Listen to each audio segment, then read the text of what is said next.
इन्हीं सब के दौरान कमलेश की नजर अपनी ही क्लास में पढ़ने वाली एक लड़की शीतल की ओर पड़ी, जो कि कमलेश को गिरा हुआ देखकर मुंह पर हाथ रखकर हंस रही थी। यह देखकर कमलेश को काफी बुरा लगा, लेकिन फिर अगले ही पल वह उठने की कोशिश करने लगा।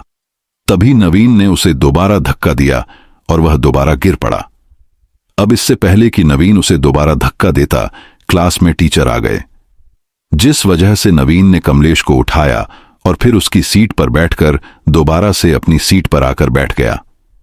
क्लास में टीचर पढ़ाने लगे थे। ठीक इसी दौरान कमलेश को अपने पीछे से आवाज सुनाई दी। पता नहीं यार, कोई इतना बेशर्म कैसे हो सकता है। हमारे साथ तो कोई ऐसा कर ही नहीं सकता, और किसी ने ऐसा करने की कोशिश भी की तो मैं तो उसकी बैंड ही बजा दूं। तभी पीछे से एक आवाज आई, अरे तो हमारी बात अलग है, इन जैसे लोगों की बात अलग है, इनका हमारा क्या मुकाबला, ये तो हैं ही जलील लोग।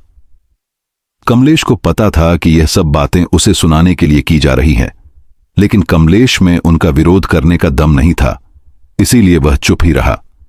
खैर, कुछ ही देर में क्लास खत्म हो गई और टीचर चले गए। उनके जाने के बाद विपुल कमलेश के पास आया और बोला, और भाई क्या हालचाल?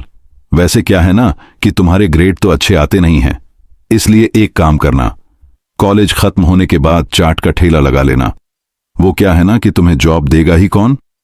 यह सुनकर क्लास में मौजूद सारे बच्चे कमलेश पर हंसने लगे। यह देखकर कमलेश अपनी जगह से उठा और क्लास से जाने लगा।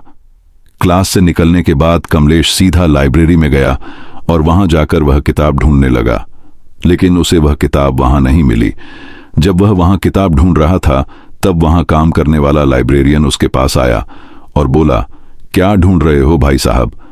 कमलेश ने उसे उस किताब का नाम बताया। तब उस लाइब्रेरियन ने उसे बताया कि वह सारी किताबें फिलहाल बच्चों के पास हैं और अभी तक किसी ने भी किताबें जमा नहीं कराई हैं। कमलेश के लिए चिंता का विषय था, क्योंकि उसे तैयारी करनी थी और उसे वह किताब चाहिए थी। इसलिए वह कॉलेज से निकलकर सीधा बाहर किसी पब्लिक लाइब्रेरी में गया। वहां वह किताब ढूंढने के दौरान उसके हाथ में एक अलग किताब लगी, जिसका कवर उसे काफी आकर्षक लगा। किताब का टाइटल था अप्सरा साधना। कमलेश ने वह किताब खोलकर देखी तो पाया कि उसमें किसी अप्सरा को सिद्ध करने का तरीका लिखा हुआ था। कमलेश को वह किताब काफी ज्यादा आकर्षक लगी, लेकिन फिर अगले ही पल उसने उस किताब को रखा और फिर अपने मतलब की किताब को लेकर घर आ गया। कमलेश का ध्यान अब भी उस किताब पर था, इस वजह से वह पढ़ नहीं पा रहा था। खैर, अगले दिन वह वापस कॉलेज गया और वहां उसे कॉलेज के बाहर के गेट पर शीतल खड़ी दिखाई थी। कमलेश शीतल को पसंद करता था और आज उसे वहां अकेला देखकर उसने सोचा कि क्यों ना उसे अपने दिल की बात बताई जाए। इसलिए कमलेश शीतल के पास आया और बोला, हाय शीतल, कैसी हो? कमलेश को देखकर शीतल के चेहरे पर घृणा के भाव आ गए और वह बोली, मैं ठीक हूं, तुम्हें मुझसे कुछ काम था क्या? यह सुनकर कमलेश ने उसे कहा कि हां, बात तो करनी थी, और बहुत जरूरी बोलकर उसने शीतल को अपने दिल की सारी बात बताई। यह सब सुनकर शीतल को काफी ज्यादा गुस्सा आया और उसने कमलेश को एक जोरदार थप्पड़ जड़ दिया और कहा, तुम्हारी हिम्मत कैसे हुई? मुझे यह सब बोलने की कभी अपने आप को देखा है? आईने में यह सुनकर कमलेश दबी सी आवाज में बोला, अगर मैं तुम्हें नहीं पसंद तो तुम मना भी तो कर सकती हो। मैं कौन सा तुमसे कोई जबरदस्ती कर रहा हूं? मैंने तो बस जो मेरे दिल में था वही बताया। यह सुनकर शीतल का पारा 7वें आसमान पर जा पहुंचा और वह बोली, बकवास बंद करो, समझे? एक तो तुम्हारी इतनी हिम्मत कि मुझे प्रपोज करने आए, और अब मुझसे ही बोल रहे हो।